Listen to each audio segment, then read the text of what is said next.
إن الحمد لله نحمده ونستعينه ونستغفره ونتوب إليه ونعوذ بالله من شرور أنفسنا ومن سيئات أعمالنا من يهده الله فلا مضل له ومن يضلل فلا هادي له أشهد أن لا إله إلا الله وحده لا شريك له وأشهد أن محمدا عبده ورسوله لا نبي ولا رسول بعده أما بعد فيا إخواني وأخواتي rahimani wa rahimakumullah.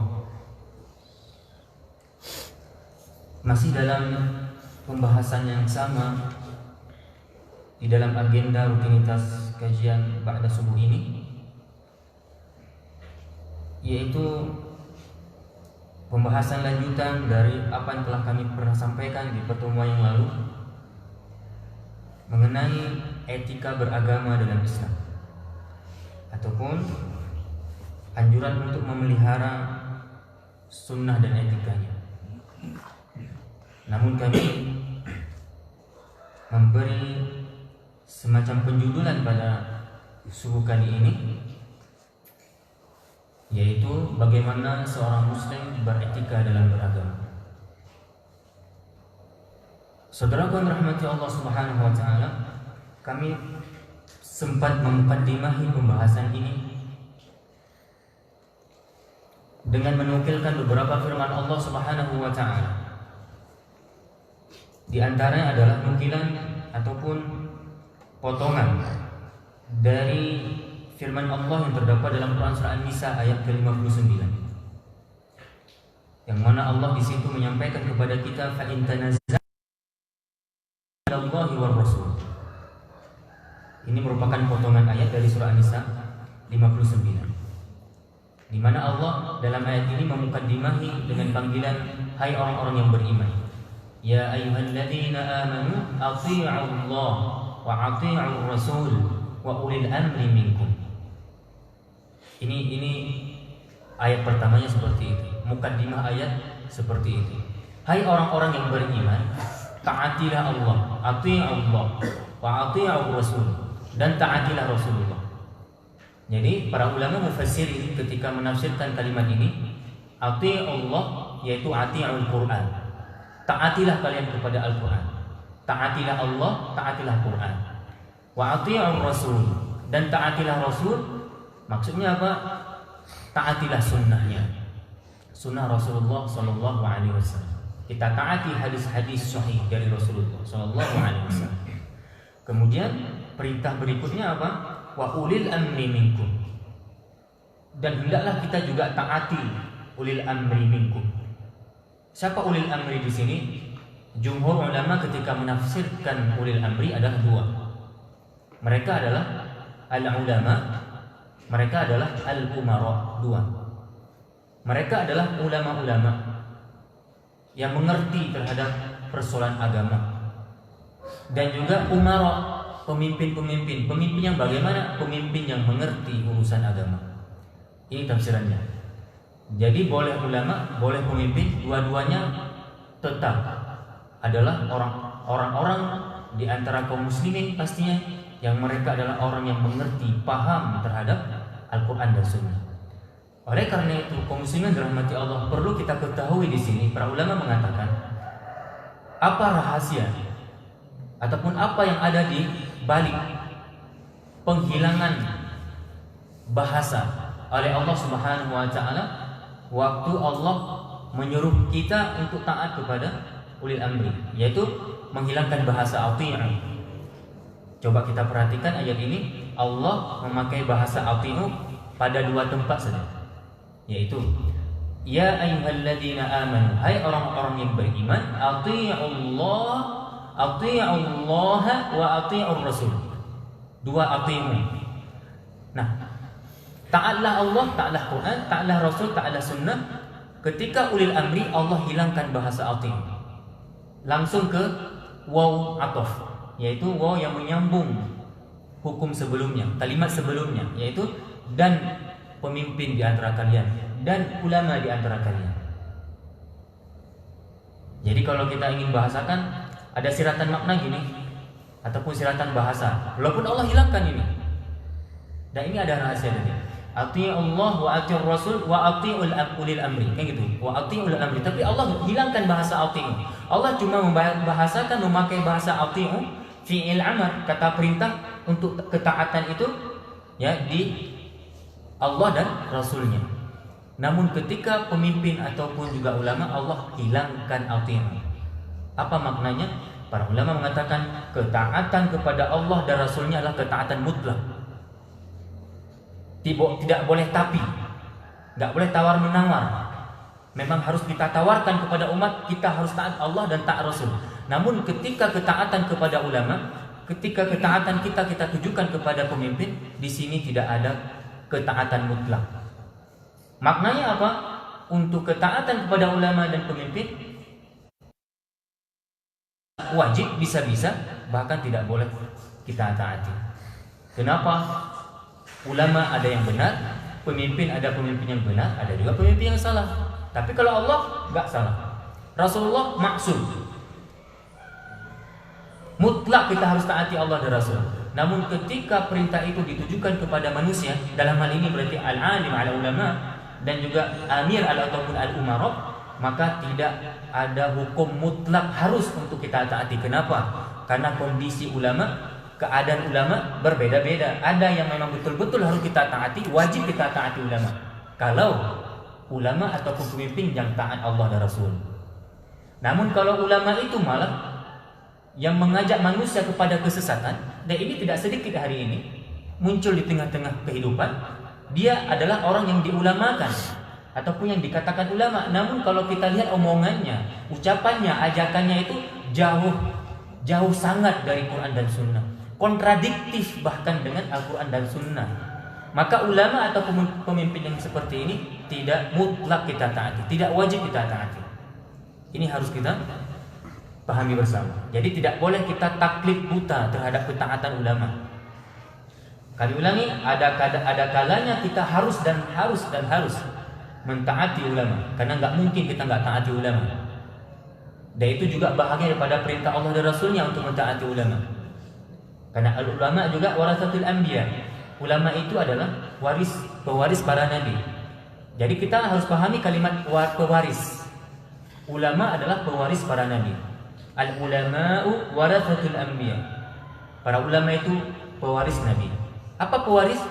Yaitu ulama yang membawa, yang mengajak, yang menyampaikan Islam seperti apa adanya, sebagaimana yang telah diwarisi oleh Nabi. Itu ulama.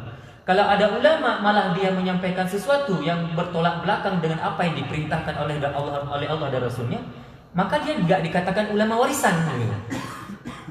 Bukan warisan dari Nabi, mungkin warisan dari yang lain. Nah, ini harus hati-hati.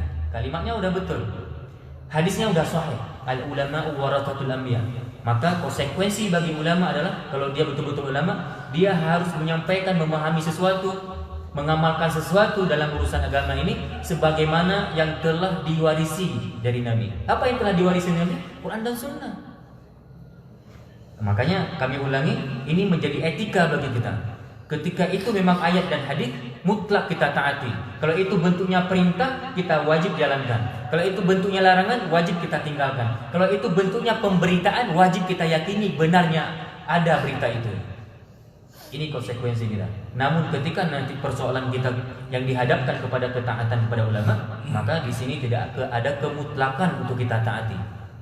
Kalau ulama itu yang menyeleweng, berselisih, menyelisihi Quran dan Sunnah, ini harus kita pahami. Dari itu, saudaraku yang rahmati Allah Subhanahu wa taala, lanjutan ayat di sini bisa menjadi bukti juga bagi kita apa yang telah kami sampaikan barusan. Ketika dilanjutkan oleh Allah firman-Nya tadi dalam Quran surah An-Nisa ayat 59, ya ayyuhalladzina amanu atti'ullaha wa atti'ur rasul wa ulil amri minkum fa in tanaza'tum fi syai'in farudduhu ila Allahi wa rasul. Tidak lagi dipakai ulil amri. Apabila kamu nanti berhadapan dengan perselisihan dalam suatu urusan, apabila kamu berselisih tentang suatu urusan, maka etika kita seorang muslim terhadap setiap persoalan yang kita hadapi kita tetap harus mengembalikan itu semua kepada Quran dan Sunnah. Kita harus tahu dalilnya. Kita harus tahu pendalilannya dari Quran dan Sunnah. Jadi nggak lagi dipakai ulama, nggak lagi dipakai ulama apa? Tidak mutlak. Ini bukan sama sekali kita tinggalkan, tidak mutlak. Kita harus jadikan ulama dalam menyelesaikan setiap persoalan.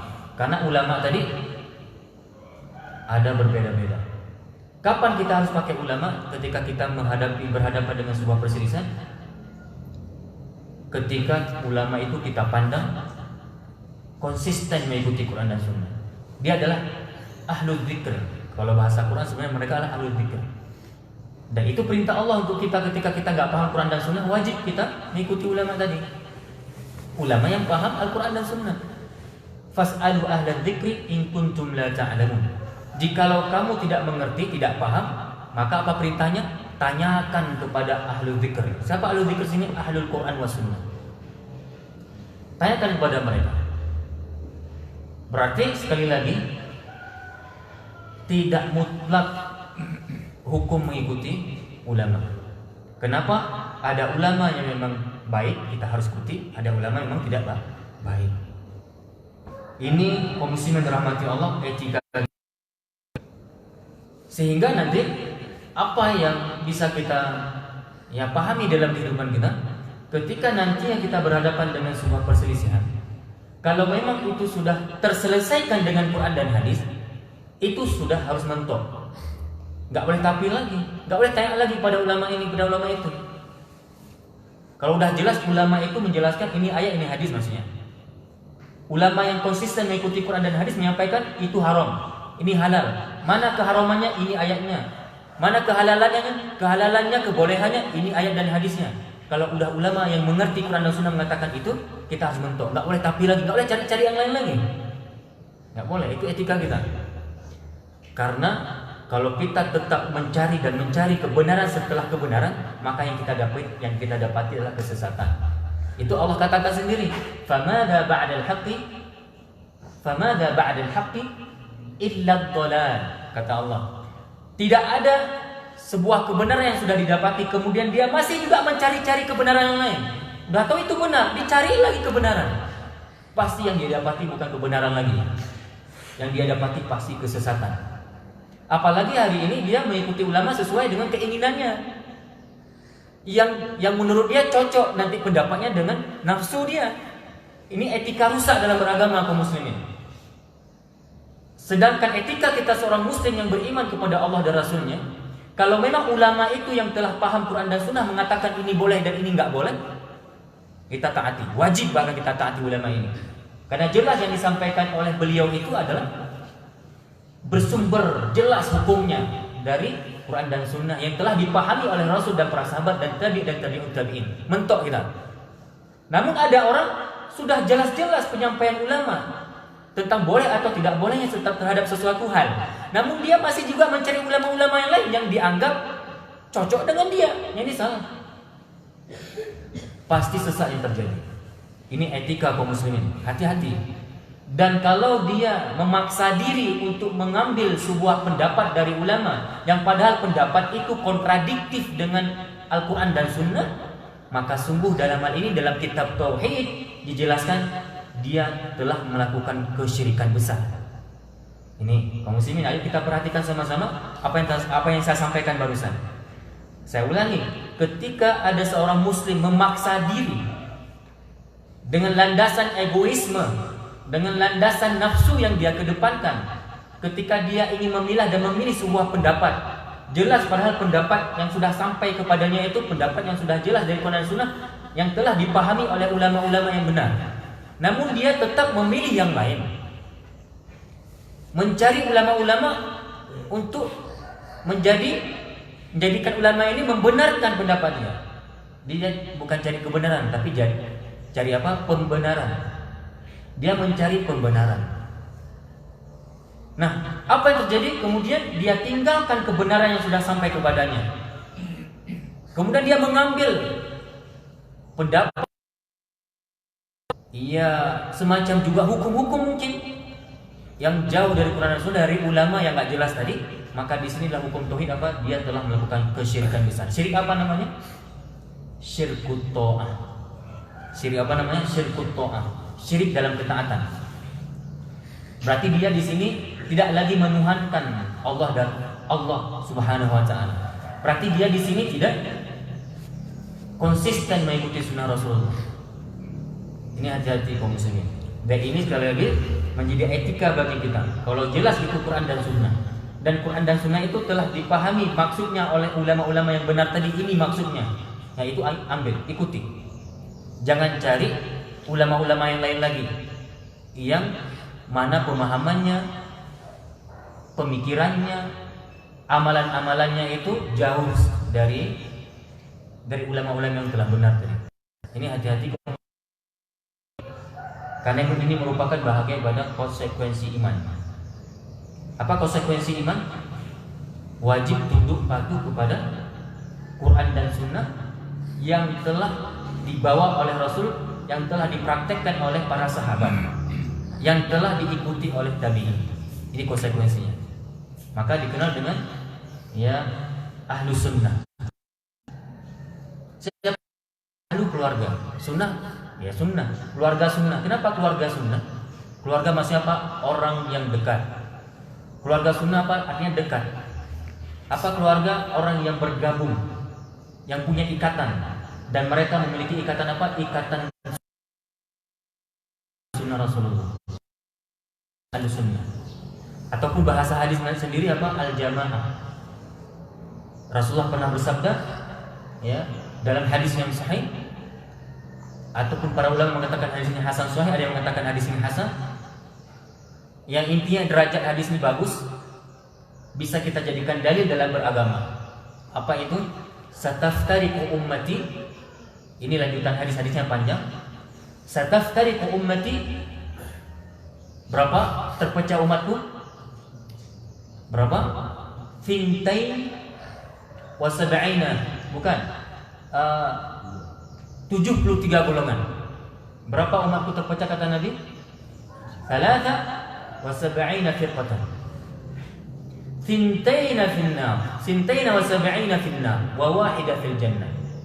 Oh kama qala Rasulullah sallallahu alaihi wasallam. Kami ulangi. Sataftariquna ummati, akan terpecah belah umatku menjadi thalatha wa sab'ina firqatan. 73 golongan. Thintain wasab'ina finnar, 72 dalam neraka. Coba dari sekte-sekte, pemahaman-pemahaman di dalam Islam itu sendiri terpecah menjadi 73. Yang 72 pemahaman, yang 72 aliran, yang 72 golongan tempatnya neraka. Wa wahidah fil jannah, cuma satu doang dalam surga. Satu cuma yang dalam surga. Siapa yang satu? Hari ini semua ngaku satu. Tapi ingat, Rasulullah sendiri yang mendefinisikan siapa orang satu ini. Jadi kita berhak untuk menjadi dan memiliki peluang sama-sama untuk menjadi orang satu. Nggak usah klaim-klaim diri, nggak usah identikan kepada kelompok ini, kelompok itu. Karena Rasulullah nggak mengatakan jenis kelompok dalam hadis ini. Rasulullah cuma menyebutkan kriterianya. Jadi siapa saja kelompok, bahkan individu seorang muslim yang memiliki kriteria ini, walaupun satu orang tinggal di hutan, itulah Ahlus Sunnah. Siapa dia? Al-jamaah, wahyal jamaah. Wa wahidah fil jannah, satu yang dalam surga, wahyal jamaah kata Nabi. Dia adalah al-jamaah. Siapa al-jamaah? Didefinisikan sendiri oleh Rasulullah. Al-jamaah hiya ma ana alaihi wa ashabi. Siapa saja yang konsisten mengikutiku. Mengikutiku apa? Mengikuti Quran dan Sunnah. Mengikutiku apa? Bukan hanya mengikuti pakaiannya. Mengikutiku bukan hanya mengikuti tata cara sholatnya. Mengikutiku bukan hanya mengikuti wajah Nabi, yaitu dengan cara berjenggot saja, cingkrangan saja. Bukan kayak gitu Islam. Tidak sesempit yang kita definisikan ikuti aku. Makna ma'ana alaihi wa ashabi, yaitu orang-orang yang mengikutiku, mengikuti konsep hidupku, yang mengikuti sistem, yang mengikuti aturan hidup sesuai dengan Quran dan Sunnah. Itu yang dimaksud dengan ma'ana alaihi wa ashabi, yaitu orang yang mengikutiku dan mengikuti sahabatku. Jadi siapa saja berhak untuk mengikuti Nabi, siapa saja berhak untuk mengikuti sahabat Nabi, siapa saja memiliki peluang untuk jadi orang baik. Siapa saja menjadi peluang, memiliki peluang untuk mengikuti sunnah Rasul. Nggak usah diklaim, nggak usah dikelompokin, nggak usah dikotak-kotain. Kamilah ahlu sunnah, yang lain nggak ahlu sunnah. Ingat, hari ini muncul golongan-golongan takfiri namanya. Diistilahkan dengan golongan takfiri. Golongan ini memang dia tidak pernah mengatakan kafir, nggak kayak gitu bahasanya. Yang ini hati-hati. Kalau kita tanya, nggak boleh kamu mengkafirkan orang, enggak, kami nggak mengkafirkan orang. Tapi cuma kami mengatakan apa? Dia bukan manhaj salaf. Kan ada yang kayak gini nih. Mereka bukan manhaj salaf.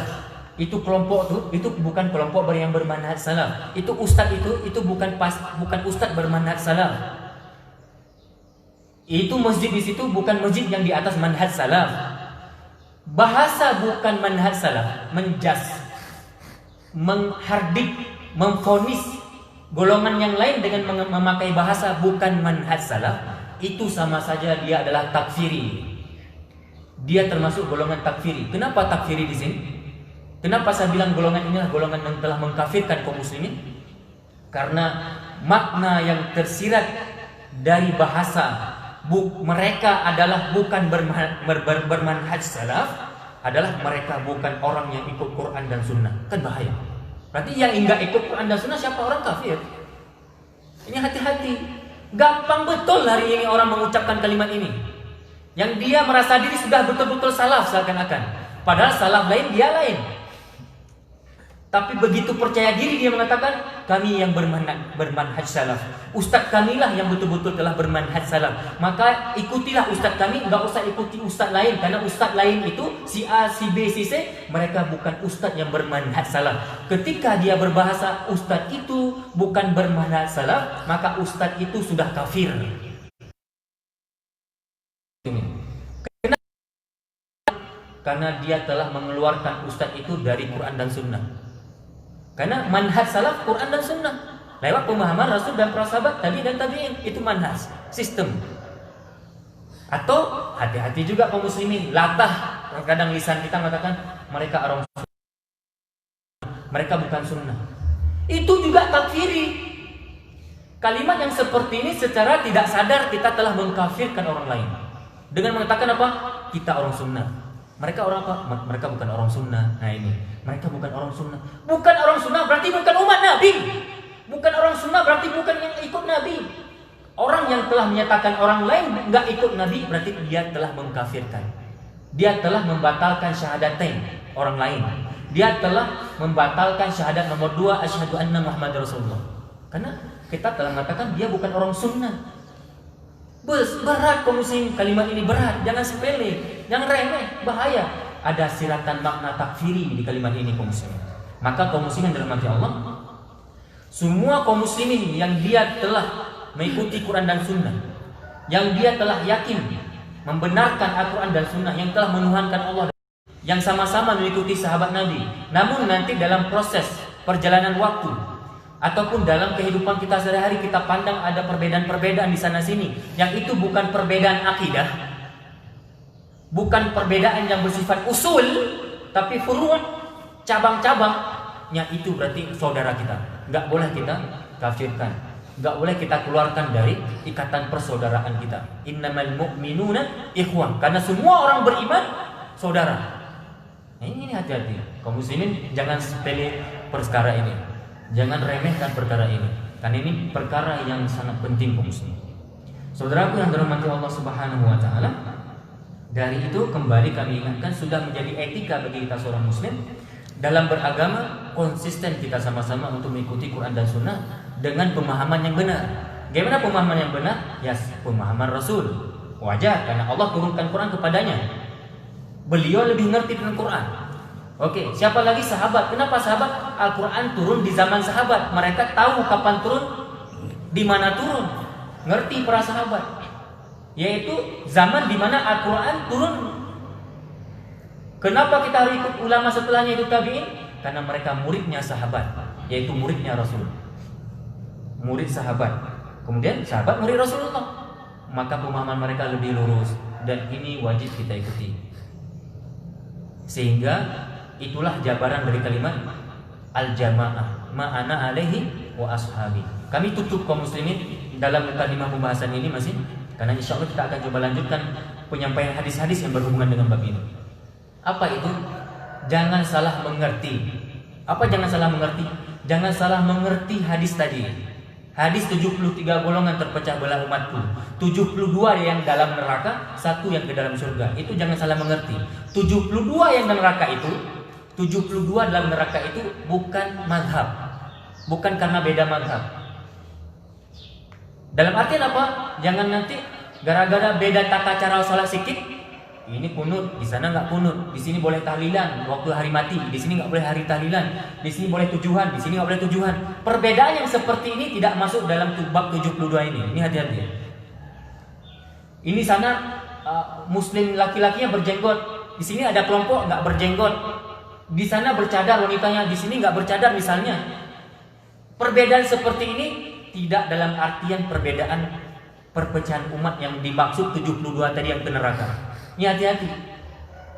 Cingkrangan nggak cingkrangan, jenggotan nggak jenggotan, kunut subuh nggak kunut subuh, sholat tarawih 8 rakaat atau 20 rakaat, boleh 7 harian atau nggak boleh 7 harian, boleh maulid Nabi atau nggak boleh maulid Nabi. Perbedaan yang seperti ini itu bukan perbedaan yang dimaksud oleh Rasulullah dalam hadis tadi. Ini hati-hati. Yang dimaksud oleh Rasulullah adalah 72 golongan yang ke neraka, perbedaan bab akidah. Usulnya beda usul. Ini hati-hati. Seperti contoh Syiah, beda rukun Islam kita beda dengan rukun Islam mereka, rukun iman kita beda dengan rukun iman mereka, Allah kita beda dengan Allah yang mereka maksud, Nabi kita beda dengan nabinya, kitab kita beda dengan kitabnya. Perbedaan usul ini yang dimaksud dengan 72 yang ke neraka. Jadi bukan asal beda sedikit masalah penampilan, tata cara ibadah, yang padahal itu masih ranah khilafiyah para ulama mazhab. Yang perbedaan seperti ini tidak boleh kita katakan ini berarti 72 yang ke neraka, kita berarti ke surga. Cuman hati-hati, ini hadisnya udah sahih, pemahaman kita yang dhaif. Hadisnya sahih, pemahaman kita yang palsu, yang dhaif, yang maudhu'. Ini hati-hati. Ini penting kami pertegaskan sehingga insya Allah akan aman dan nyaman kita beragama. Wallahu a'lam bishawab. Ini dulu yang dapat kami sampaikan pada kesempatan kali ini. Mudah-mudahan insya Allah pertemukan kita di pertemuan esok hari ba'da subuh, sebagaimana biasanya kita ada kegiatan seperti biasa ini, yaitu kajian rutinitas kita, yang mana insya Allah kita akan usahakan di pertemuan ke depan akan kita cobakan nukil beberapa hadis-hadis yang telah dinukilkan sendiri oleh Imam Nawawi dalam kitab Riyadhus Shalihin dalam membahas bab perintah memelihara sunnah dan etikanya. Ini yang dapat kami sampaikan. Subhanakallahumma wa bihamdika asyhadu an la ilaha illa anta astaghfiruka wa atubu ilaik. Wassalamualaikum warahmatullahi wabarakatuh.